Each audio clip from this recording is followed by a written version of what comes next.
Hello friends, how are you? This tutorial shows how to make underline in Word without text. Let's get started. There are three ways to underline without text. First way, this is very easy. Press shift and press underscore on your keyboard.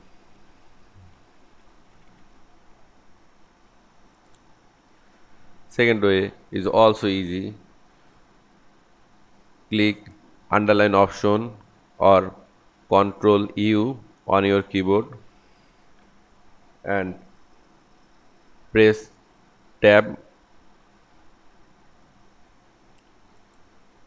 Third way, it is also easy.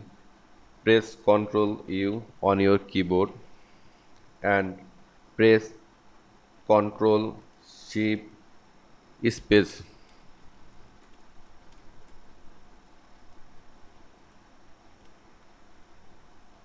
I hope you enjoyed this video. Please like, comment, share and subscribe my YouTube channel. Thanks for watching.